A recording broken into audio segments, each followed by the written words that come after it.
Hola, buenos días. Hoy vamos a hablar de patología respiratoria, la parte médica e infecciosa, ¿ya? Cuando hablamos del pulmón normal, tenemos que recordar que es un órgano de origen más bien endodérmico, ven que es esponjoso y su consistencia se debe a que está aireado, ¿ya? Acá recuerdan ustedes la histología de los alvéolos normales, que están tapizados por neumocitos tipo 1.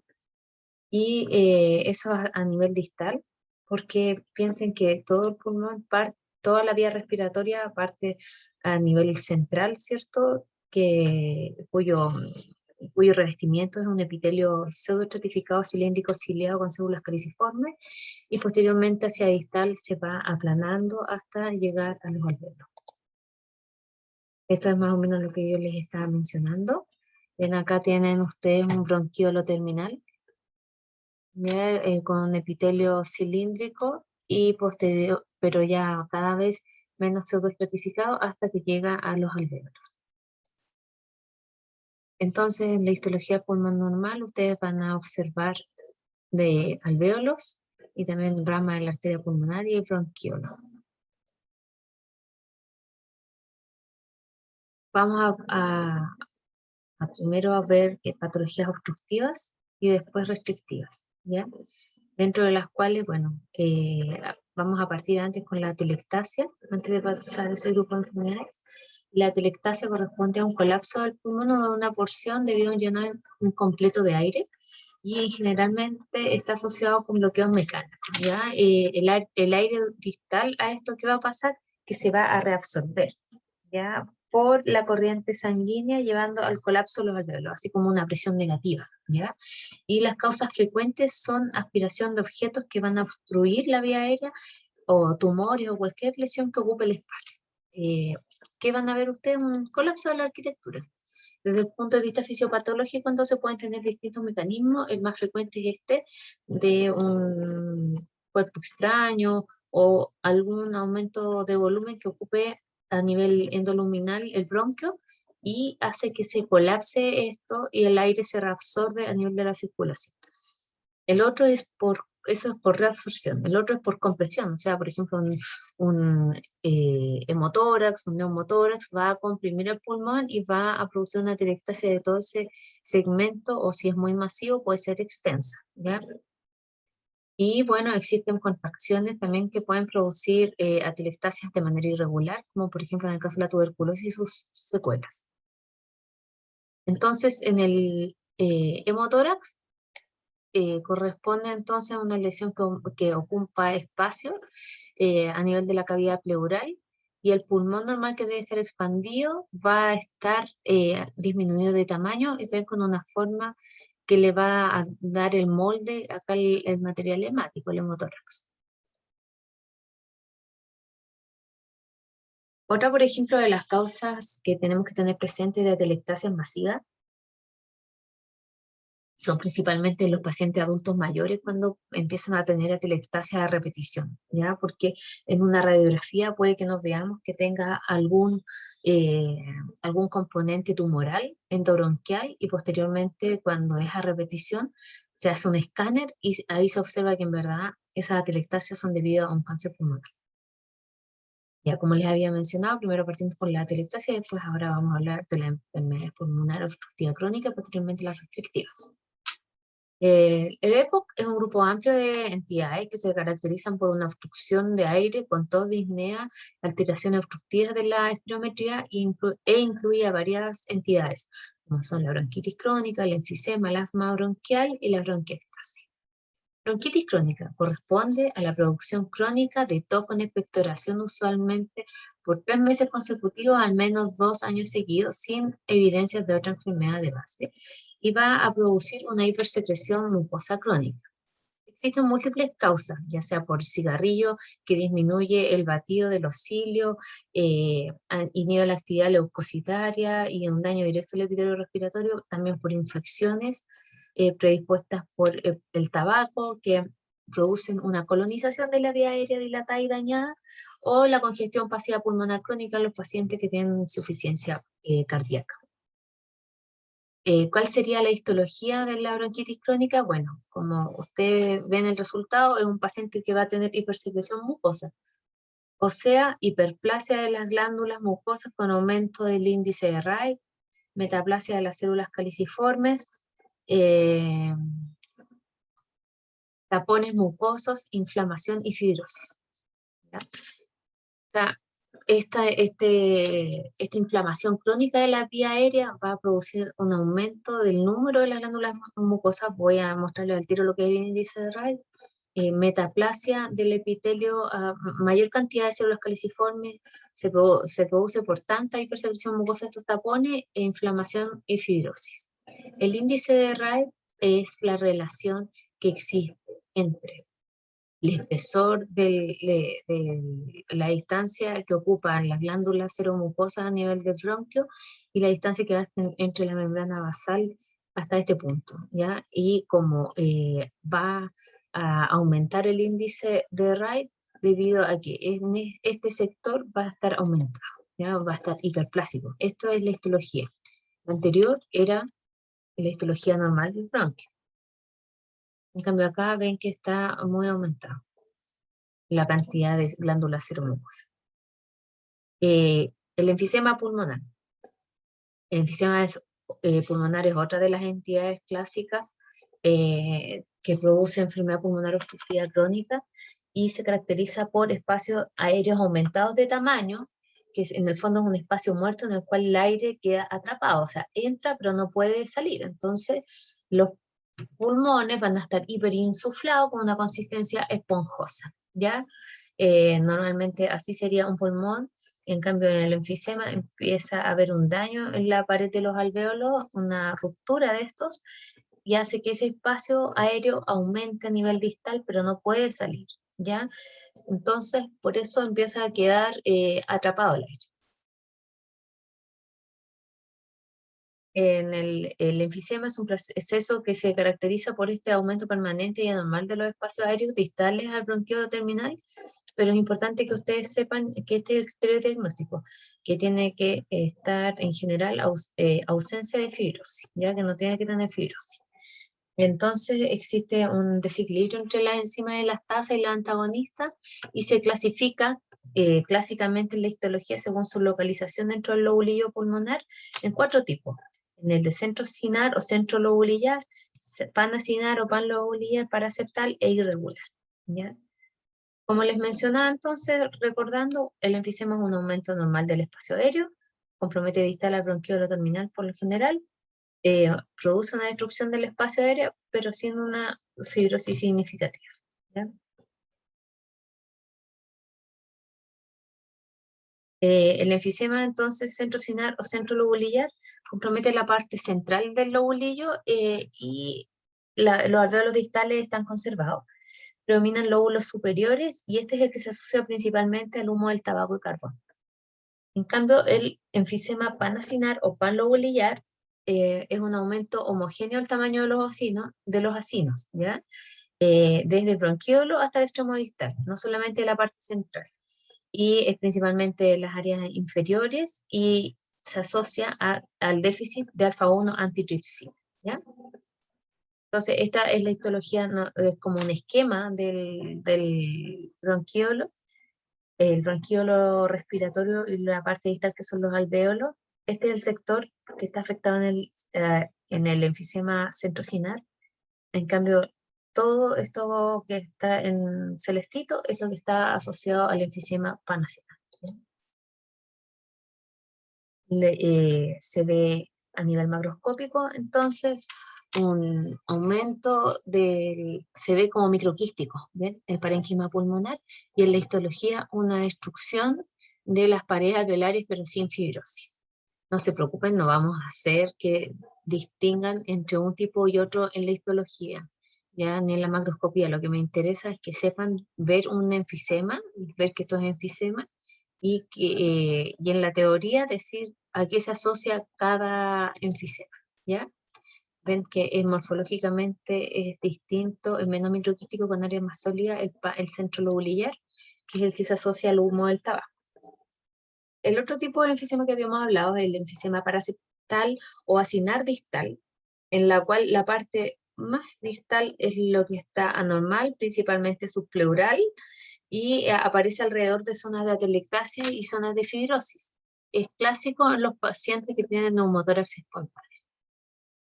En cambio, el enfisema irregular, en general, como dice su nombre, se produce un compromiso irregular del ácido y en general se debe a cicatrizaciones como por ejemplo tuberculosis y se producen bulas apicales. Entonces recuerden, este es el aspecto de un paciente con un enfisema, ¿ya? Macroscópico, microquístico, y en la histología ustedes van a observar una pérdida de la continuidad de los alvéolos con destrucción y ven que aumenta el espacio aéreo. Por eso en el fondo estos pacientes van a tener un tórax aumentado de tamaño por retención de aire, porque para ellos es difícil eliminarlo, ¿ya? Otra de las entidades obstructivas es el asma bronquial, que es una enfermedad caracterizada por una hiperreactividad exagerada traqueobronquial a distintos estímulos y que pueden ser alérgicas, mediadas por IgE, asociadas a algunos virus, farmacológicas, ocupacionales. Desde el punto de vista macroscópico, ustedes van a, o sea, es muy raro que nosotros vamos a ver esto en general, toda esta enfermedad obstructiva crónica, no vemos por biopsia un pulmón, solamente lo vamos a ver, por ejemplo, en el contexto de una autopsia, ya como una crisis asmática. Los pulmones van a estar distendidos por sobreinsuflación, van a tener mucho aire, así que flotan mucho, pueden tener pequeñas áreas de atelectasia. ¿Por qué? Porque tienen tapones mucosos en los bronquios y bronquíolos. Entonces, por ese mecanismo pueden tener atelectasias finas. Acá hay varias características clásicas que los vamos a ver con fotitos, pero para que enumeremos primero. En la histología de los pulmones con asma vamos a tener tapones de mucos con epitelio bronquial, en forma de espiral. Van a tener eosinófilos y cristales de Charcot-Leyden, que son de eosinófilos. Van a tener como estos bronquios están constantemente contrayéndose y dilatándose, van a tener un aumento del grosor de la membrana basal, van a tener también aumento de las glándulas mucosas, la submucosa, van a tener una hipertrofia de la pared muscular bronquial. Piensen todo eso con este juego de contraerse, dilatarse, contraerse, dilatarse. Y desde el punto de vista inflamatorio van a tener edema, un infiltrado inflamatorio principalmente a expensas de eosinófilos, y bueno, tapones mucosos, ¿ya? Acá están, miren, acá inclusive tiene una bifurcación siguiendo las estructuras bronquiales, ¿ya? Si vemos con mayor detalle, van a ver ustedes que las vías aéreas distales, porque acá estamos a nivel pleural, este parénquima pulmonar, de partida parénquima pulmonar se ve muy rojizo, y en la vía aérea ustedes ven material mucoideo, ¿ya? Mucus, tapones mucosos.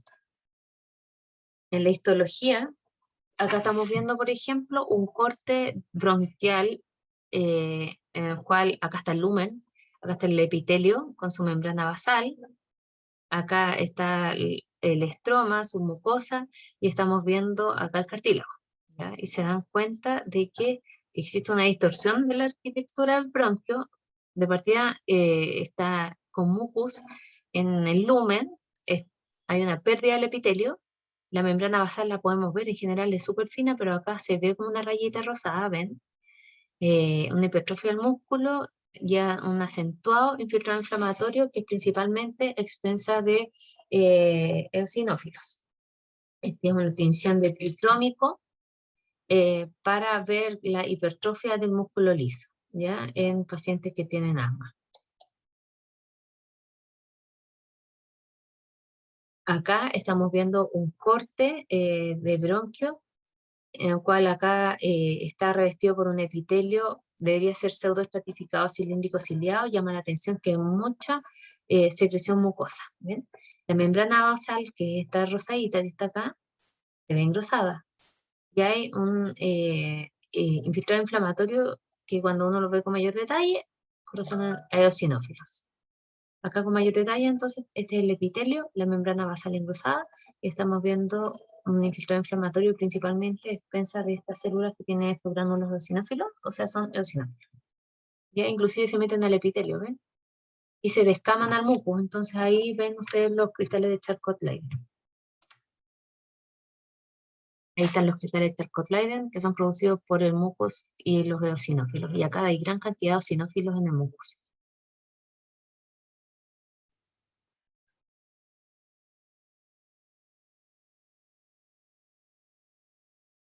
Las bronquiectasias corresponden a infecciones crónicas necrotizantes de bronquios y bronquiolos debido a una dilatación anormal de la vía aérea, en la cual se produce eh, tos, fiebre y expectoración purulenta de mal olor, ¿ya?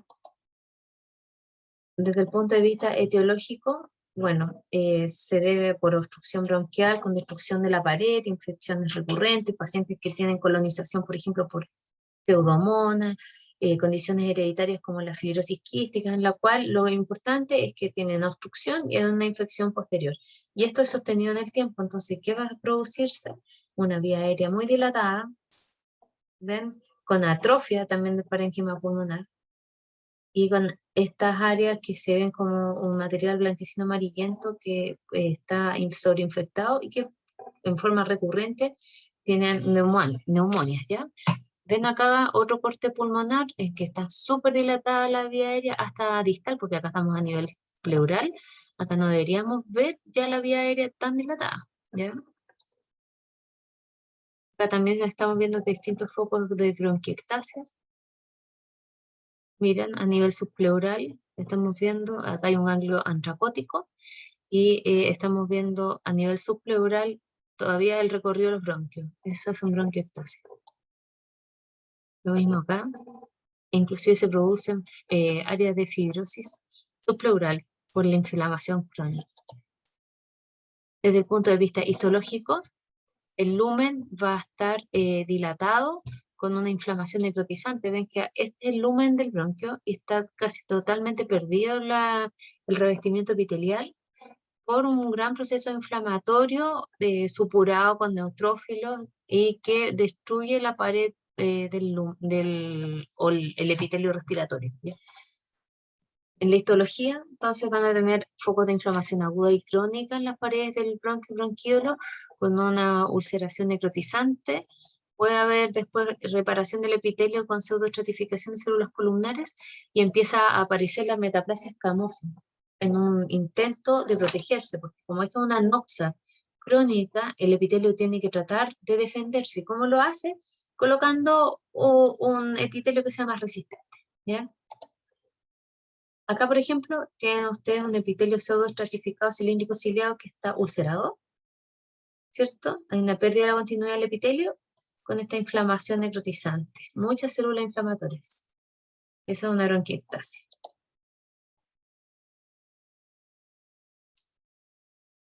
Dentro de las enfermedades vasculares del pulmón, que es otro capítulo, tenemos que se producen por un edema pulmonar hemodinámico, por aumento de la presión hidrostática, ejemplo, en las pacientes con insuficiencia cardíaca izquierda, en que existe un aumento de la presión retrógrada desde el corazón hacia el pulmón. Ustedes van a tener pulmones que en el fondo tienen líquido, entonces van a estar aumentados de peso, pero por líquido, ¿ya? Y que se va a localizar principalmente en las zonas que son más de mayor declive, como es hacia las bases. El corte, los pulmones van a estar húmedos con disminución de la crepitación por el contenido de sangre, y si ustedes los presionan hacia la vía aérea, hacen un corte, van a ver que hacia los bronquios aparece un líquido de color salmón espumoso, que es una mezcla entre aire, sangre y líquido del edema, ¿ya? En la histología, ustedes van a ver que los tabiques van a estar engrosados por edema, va a existir extravasación de líquido en los espacios alveolares, pero es casi acelular. O sea, me refiero a que no tiene células inflamatorias más que macrófagos con hemosiderina, pero no neutrófilos ni otras células de algún proceso infeccioso, ¿ya? En la congestión crónica, como ya sostenía en el tiempo, puede aparecer inclusive fibrosis pulmonar, ¿ya? Acá van a ver ustedes, esto es una foto de un paciente con insuficiencia cardíaca, con congestión crónica, y ven que los tabiques están engrosados con vasos congestivos, los vasitos de los tabiques están muy dilatados, habitualmente eso no se, ni siquiera se ven, Y acá estamos viendo a nivel intraalveolar un material proteináceo rosadito que es edema, más los macrófagos con este pigmento birrefringente que corresponde a hemosiderina. Ese caso le hacemos tinción histoquímica de Pearls, va a ser positiva, que es una tinción histoquímica especial para demostrar hemosiderina. El daño alveolar difuso. ¿Ya? El daño alveolar difuso es un tema bastante interesante, que en el fondo para nosotros es un término histológico y que ahora está muy en boga asociado a COVID, que lo vamos a ver al final de la clase de infección. ¿Ya? Corresponde a un patrón inespecífico de reacciones parénquima pulmonar distal debido a una variedad de injurias. Son usados como sinónimos, pero es importante que ustedes sepan que el síndrome de estrés respiratorio de adultos es un cuadro clínico en el cual aparece hipoxia de rápida instauración, refractaria a tratamiento, y el pulmón de shock también sería como uno de los sinónimos. ¿Ya?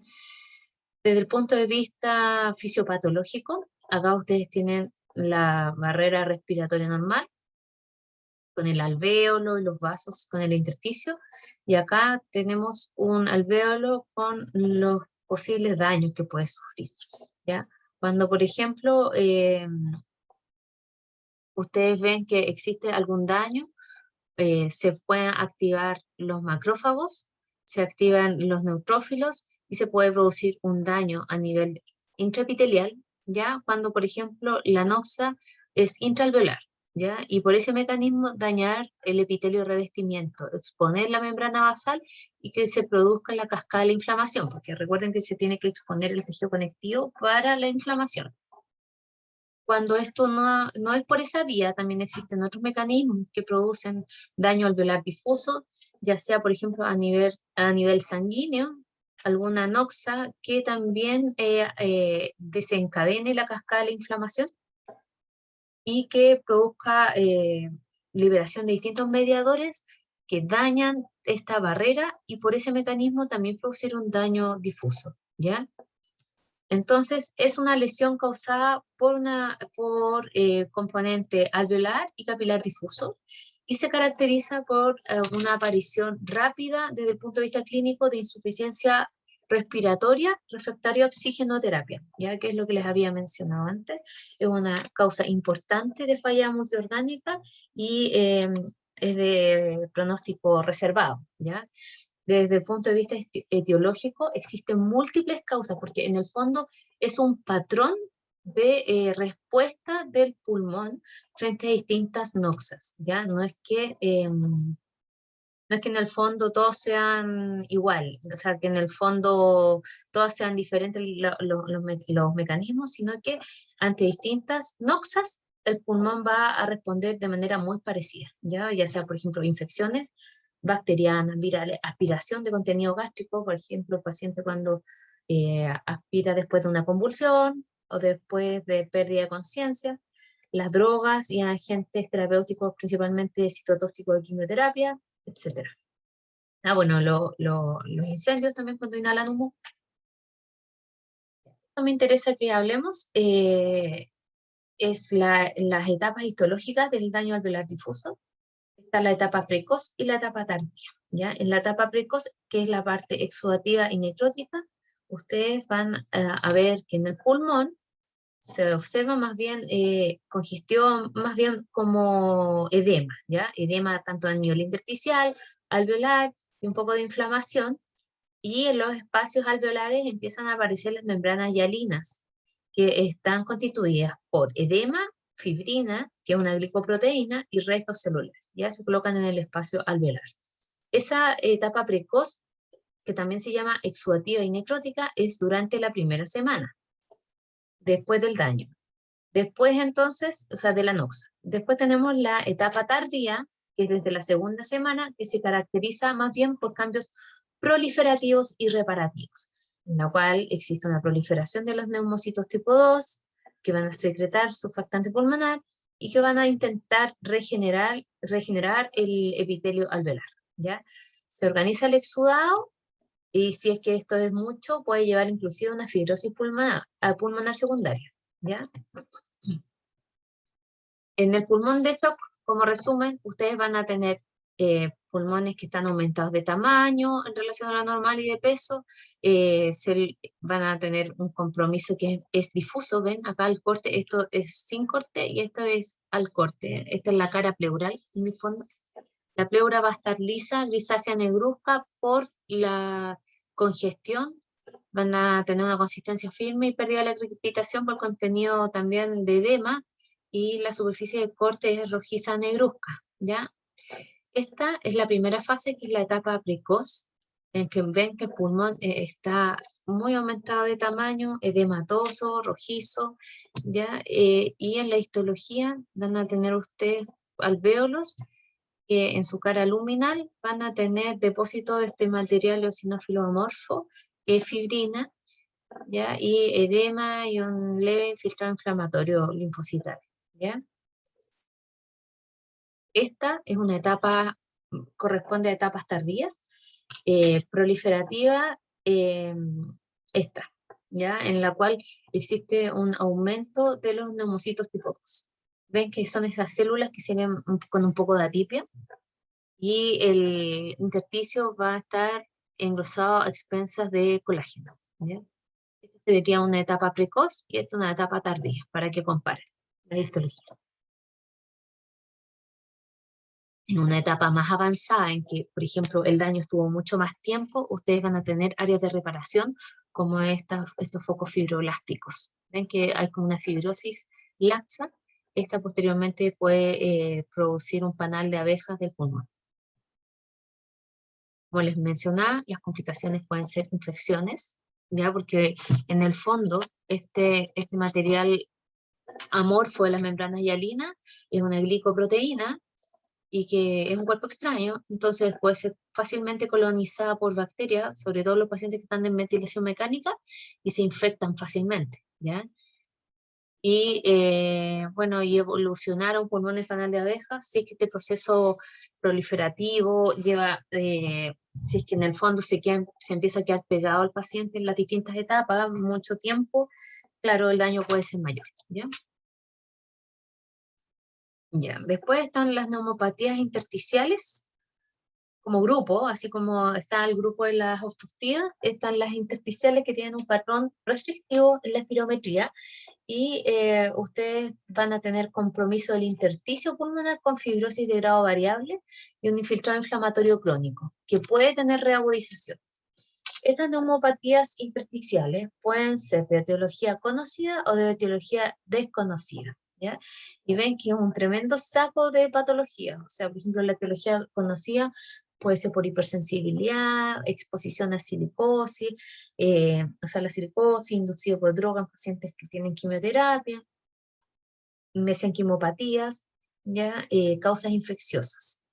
O las etiologías desconocidas, como las neumonias intersticiales idiopáticas, que son las UIP, después ustedes las van a conocer cuando estén en la parte clínica, las de etiología granulomatosa, como la sarcoidosis, y otras que son más raras, ¿ya? ¿Por qué se caracterizan? Porque los pacientes van a referir que tienen disnea, dificultad respiratoria progresiva, estos dedos en palillo de tambor, ¿ven? Con cianosis distal, y en la espirometría tienen un patrón restrictivo, además de en el escáner un patrón de virus merilado, ¿ya? Aunque existen distintos patrones, pero en general el virus merilado se asocia mucho a la presencia de un daño difuso restrictivo, ¿ya? Así como también existen otros elementos que ven los radiólogos, como la presencia de fibrosis, infiltrados nodulares, principalmente en sarcoidosis, u otros. Pero yo diría que esto, el virus merilado, es bastante importante dentro de los hallazgos imagenológicos. Las neumopatías intersticiales se caracterizan por ser difusas y crónicas. Los pacientes frecuentemente van a tener, como les mencionaba, disnea, en la espirometría un patrón restrictivo que no mejora con los broncodilatadores, porque acá ustedes se van a dar cuenta por qué es restrictivo, porque el daño es a nivel de la barrera, ¿ya? Del tabique. En la radiografía de tórax van a tener virus merilado en el escáner, y la pérdida crónica de parénquima pulmonar van a hacer que estos pacientes finalmente evolucionen con una hipertensión pulmonar y hasta un cuerpo pulmonar que es una insuficiencia cardíaca asociada. Todas estas patologías, que son muchas, yo en verdad no les voy a pedir que las revisemos todas porque es un tema complicado, pero lo que me interesa es que ustedes vean que se produce una alveolitis, que esta inflamación crónica va a llevar a una pérdida de estructura y hacia fibrosis, ¿ya? Con una pérdida de células. La neumonía intersticial usual se las voy a presentar porque es la clásica entidad que produce panal de abejas en pacientes con este patrón restrictivo. ¿Ya? Son, en general, debutan como en fase avanzada y terminal, con una gran fibrosis pulmonar, y lo característico es que van a tener este pulmón, miren, con aspecto de panal, por eso como muchos hoyitos, panal de abejas. Lamentablemente casi no tienen un parénquima pulmonar que les sirva para respirar. Y vean cómo está alterada la histoarquitectura del pulmón. Ya casi no vemos alvéolos. Está reemplazado por metaplasia de los bronquios. ¿Ven? Porque ha habido mucha inflamación sostenida en el tiempo. Y hay fibrosis, metaplasias escamosas pueden existir acá, por ejemplo, para poder defenderse. Pero en verdad es una entidad que no tiene muy buena respuesta a tratamiento. Después, dentro del grupo también de las patologías intersticiales están las neumoconiosis, que fueron descritas hace tiempo por Senker, principalmente a una reacción pulmonar frente a distintos minerales, como carbón, sílice, etc. Y bueno, el término está empleado para distintas sustancias inhalables. Depende el daño de varios factores, como por ejemplo la cantidad de polvo inhalado, el tiempo que estuvo la exposición, la solubilidad de las partículas y condiciones asociadas tanto genéticas como adquiridas, como si el paciente, por ejemplo, además fuma, ¿ya? Así tenemos las asociadas a carbón, que pueden tener distintas manifestaciones. La antracosis clásica, que es la que tenemos todos los que vivimos acá en Santiago, y ustedes van a ver que los pulmones se ven más bien negruzcos, inclusive igual los ganglios linfáticos alrededor de los bronquios, y que están con macrófagos con carbón, ¿ya? Con antracosis. Después está la neumoconiosis no complicada, que en el fondo va formando manchitas de carbón que están formadas principalmente por acúmulos de macrófagos con este depósito. Y después tenemos la neumoconiosis complicada, que ya forma cicatrices mayores a 2 centímetros con fibras de colágeno en el centro, ¿ya? Como les mencionaba, el pulmón ustedes lo van a ver en general con este punteado negruzco cuando hay neumoconiosis de carbón. Ya, esto es lo mismo, un pulmón de autopsia más negruzco. Esto es una mácula de carbón, ven que estamos viendo una histología clásica pulmonar y de repente aquí donde están los vasitos, una lesión estrellada negruzca. Si vamos con mayor aumento nos vamos a dar cuenta que eso es antracosis, negro. Y por ejemplo, ¿por qué esto no es hemosiderina? Le hacemos una tinción de PERLS, y el PERLS, si es que fuera hemosiderina sería azul, pero en este caso no va a marcar azul porque es carbón. Otra neumoconiosis es la silicosis, que se produce por la inhalación de sílice y que constituye una enfermedad profesional crónica, que es muy complicada. El sílice es una sustancia fibrogénica y que puede producir muchas patologías desde el punto de vista crónico hasta neoplásico, ¿ya?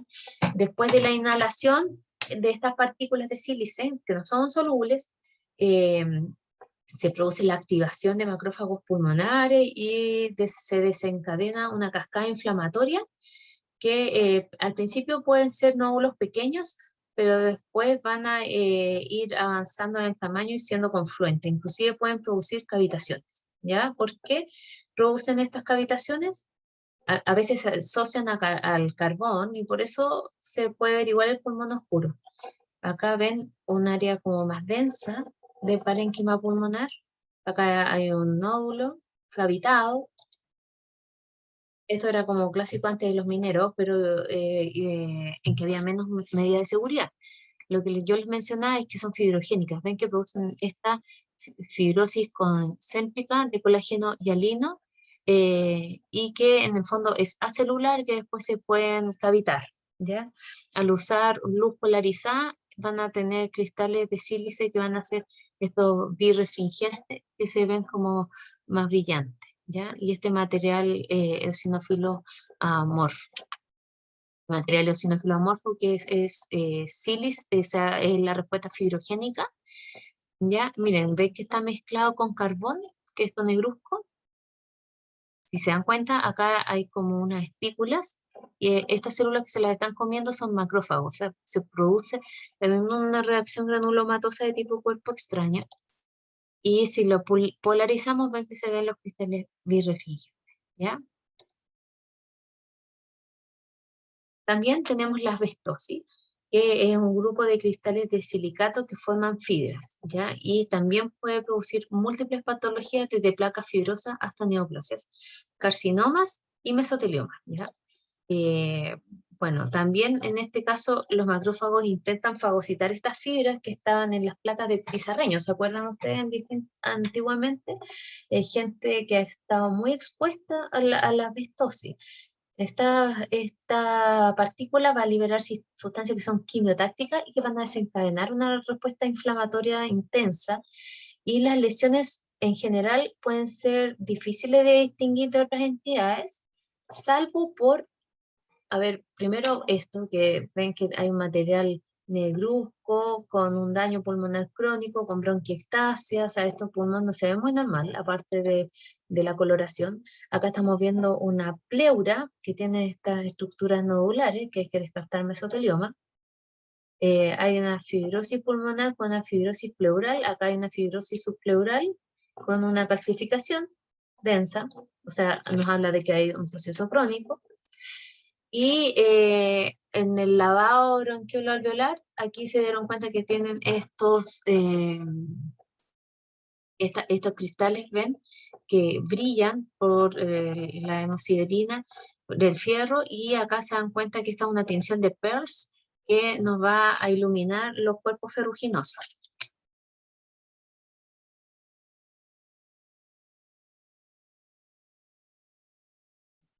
Creo que hasta acá llega esta clase. A ver.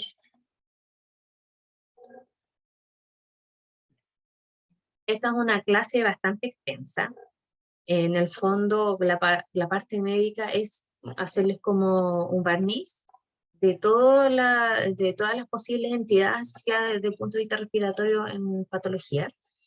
Eh, Así que para mí es muy importante que ustedes al estudiar se ordenen, pero no es necesario saberlo todo, sino que principalmente lo que nos enfocamos en la clase, ¿ya? Por ejemplo, definición de atelectasia, después dentro de las enfermedades pulmonares obstructivas crónicas, cuáles son las entidades y los criterios histológicos de cada una. Las enfermedades restrictivas como grupo, no voy a ahondar mucho en eso, pero sí que me interesa que ustedes sepan que las enfermedades restrictivas por grupo en general se caracterizan por tener un contexto, ¿cierto? Un paciente que empieza con disnea, que tiene las manos con dedo en palillo de tambor, que tiene un patrón restrictivo, una imaginología característica, y que su daño principalmente es a nivel del alveolo, ¿ya? Y bueno, es importante también que ustedes sepan algunas tinciones histoquímicas para poder reconocer estas neumopatías como la asbestosis. Lo otro que me interesa que sepan bien las etapas es el daño alveolar difuso, debido a que podemos encontrar una aplicación en tratar de entender un poco lo que es la patología de COVID, ¿ya? Lo vamos a ver al final de infección. Gracias.